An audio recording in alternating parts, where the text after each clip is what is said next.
Keith Ablow, Fox News' resident psychiatric expert, blamed the shooting of Chris Lane on a culture where late trimester abortion is legal and human interactions have been replaced by online social networks.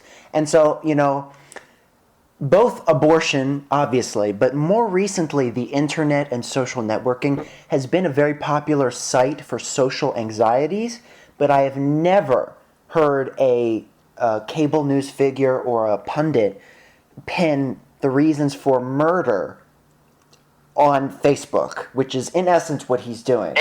In the past year or so, we've seen quite a bit of tragedy. We've seen school shootings, terrorist attacks, committed by Americans on other Americans, But in terms of Keith Ablow's point... I mean, there are Facebook murders. There was some guy that met someone on Facebook and killed her.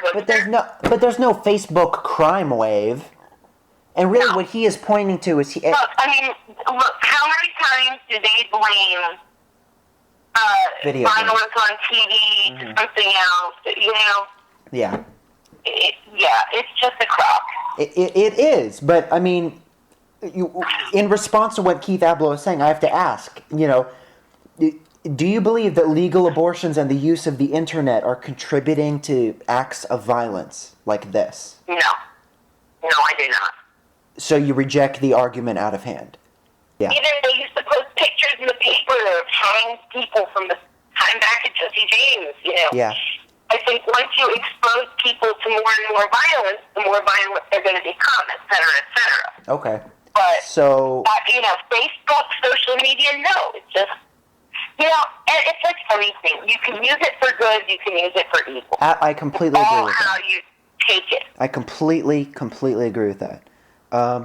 But in terms of, the abortion side of this, there are some people who today, as well as in the past, in the pro-life movement, who would say, well, abortion is murder, so this is an equivalency. And so basically they would argue that abortion creates a society in which murder is okay. Well, you know what I say? You don't want me to abort a child? Fine. Are you going to take care of it? Pay for its food, clothing, shelter, medical bills, give it the best life possible, pay for its college education? Until you can say yes to every single unborn child, shut the fuck up. Yeah.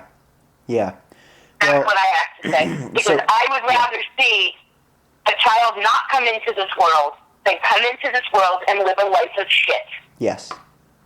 Keith Ablow continues. He said, It's that simple for me. He said, if you can't outlaw third trimester abortions in every state, you have an answer as to why people don't take life seriously. So do you think that abortion, I guess in theory, the idea that any of us could be aborted, any of us could have been aborted, does that cause us to take life less seriously? Absolutely not. I think if anything, it causes us to take life more seriously. Yeah, I agree. Because we're here for a reason, and someone loved us and took care of us, and someone gave us a beautiful gift. Why? Yeah. No, I think it's bullshit. So I am someone who had an abortion. Yes. It was doubtful that the child would have lived to term, and if it had, would have pretty much been a vegetable and required continuing care for life and wouldn't have much of a life. Yeah. So I chose quality of life, I should say, over just basic life. Yes. It was an incredibly difficult decision for me personally, because I really would not have chosen that for myself otherwise. Yeah. But I chose that for the greater benefit, I believe, of the child. Yeah. And the fact is, I would do it again and again and again. Is it a regret in my life? It's a regret that I didn't have children. Yeah. But is it a regret that I did not have that particular child? Absolutely not. Yeah. And that's where I feel on it. That child would not have had a good quality of life. I think it's perfectly understandable. And so, And I am pro-choice. I really believe that, honestly, I believe that everybody's got, different reasons, different different reasons, different responsibilities, and are different places in life. Now, when I hear about people that are doing it 5, 6, 7 times, or even 3, 4, I think that's a problem, and I think that needs to be looked into, absolutely. Yeah. But it's still their right, and it's still their body, and it's still their choice. Should we use government money to do it multiple times? No. Yeah. But, again, I would rather see that 1,000 times than see, look at, there's so many foster kids living in horrible situations. I'm sorry, I don't see bringing more suffering into the world as any good. And I agree absolutely with you. But moving on in this, just to give a little bit more context as to the nature of this murder. For anybody who doesn't know, the Lane murder occurred when Christopher Lane, I believe it was Chris Lane, was gunned down while he was jogging on Monday by 3 teens who said they shot him, quote, for the fun of it. And Keith Ablow blamed this murder, among those other things, Facebook and abortion. He said there's an epidemic of disconnectedness.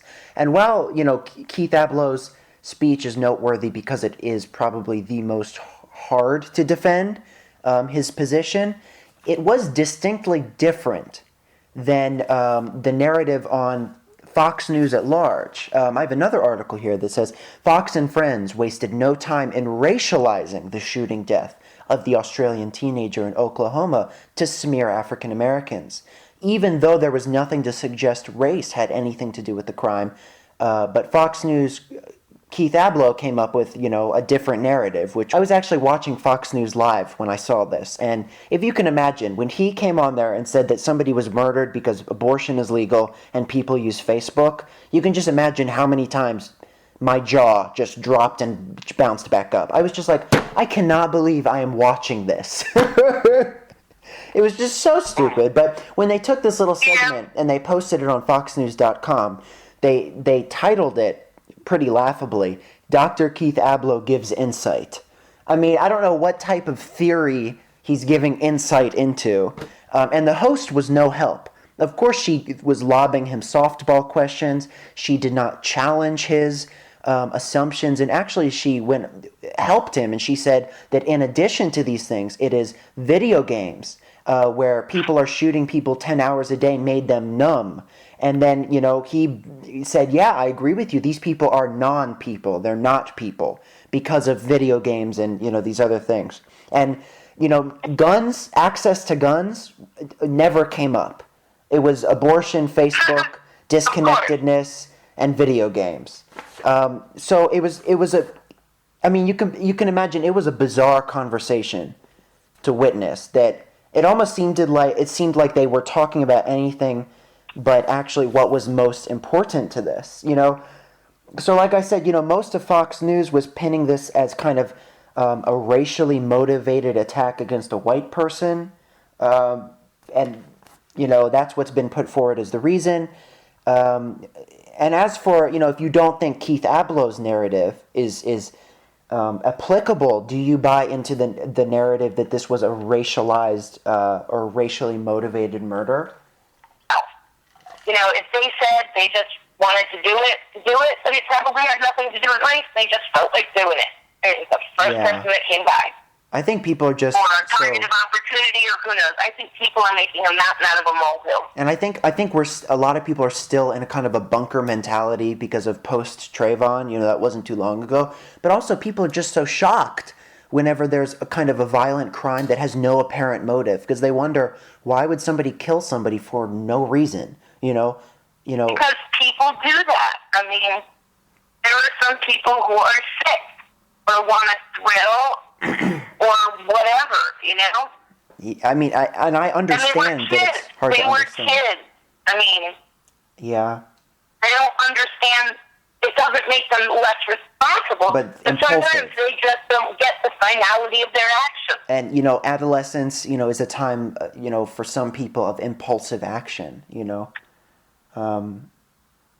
Going to Facebook, Dr. Ablow continued that We have people saying they have friends on Facebook when those are not friends. We have people text messaging when in fact they're not reaching out to anybody because they're sending thoughts and feelings in the air, if you will. People remember my birthday that wouldn't have remembered my birthday other than Facebook.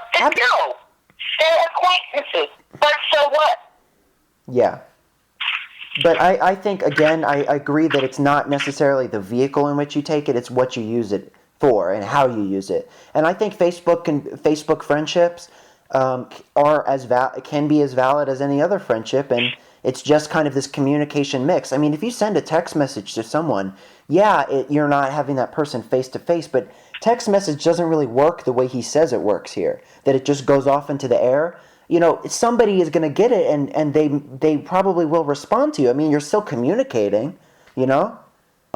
So I don't know. I mean, I struggle to understand kind of how he can rationalize this. And he actually went much further. He said, Facebook is the final common pathway for those acting out in life. Some of these people who are there are acting out on their sexuality, and other people are acting out how happy they are by posting all of the ridiculous pictures where Facebook has become ground zero. He talked about non-people with no feelings for others and finished, I wouldn't be surprised if the killers were big users of Facebook and other things internet related. I just have to say... Of course, they're young kids. Of course they're big users of it. Well, but you know what? I don't have a single friend in any age group who doesn't have a Facebook. This is the most felonious argument ever. I mean, seriously? You know, when so many people are using Facebook daily, and you're going to...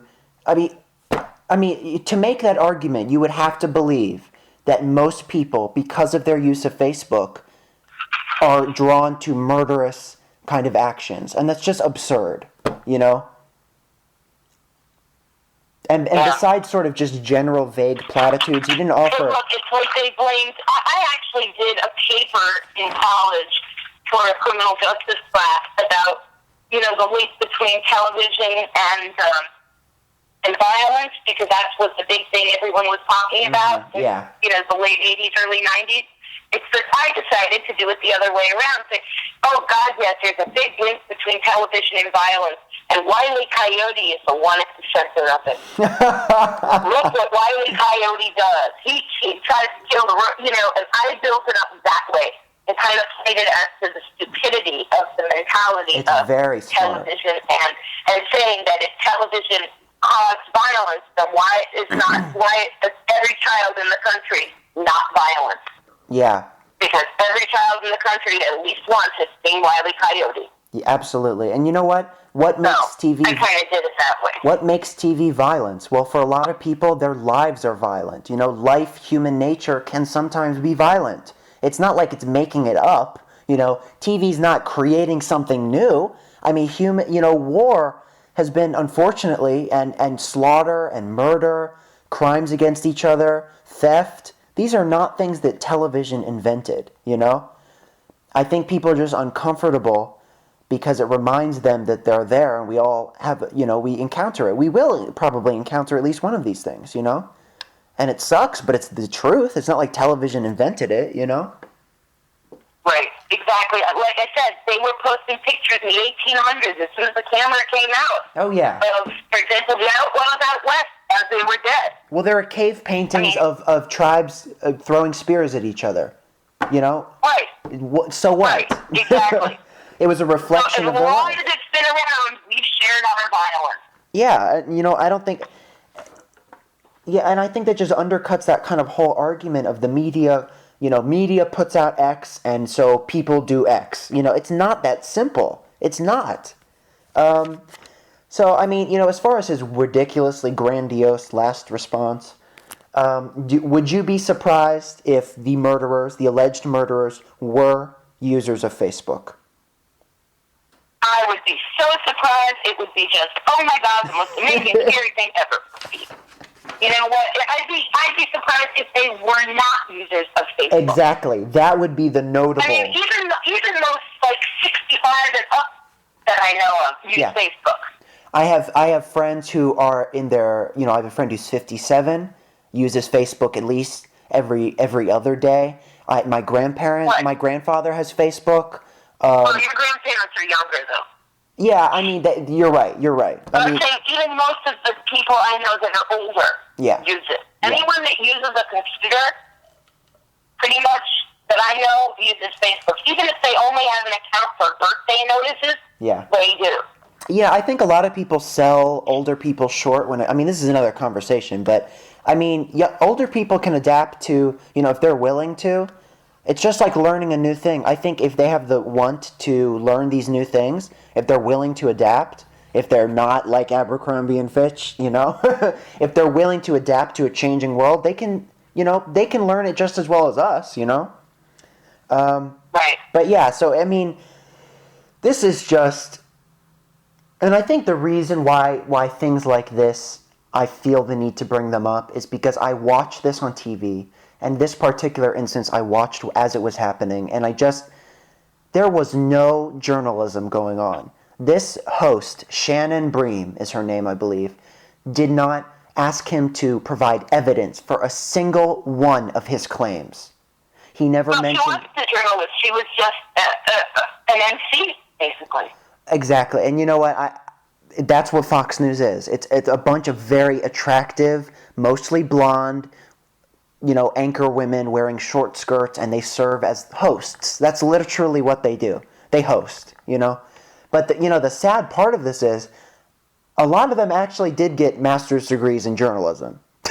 Like, that's how Fox News justified hiring them, and I just don't see, I mean, did they retain anything or learn any sort of principle from school at all? I mean, it really leaves me questioning, and I just think that's such a problem because there was no debate going on in this segment for something that is gathering such attention and that lots of people look at. I mean, Fox News is the #1 cable news channel in the United States.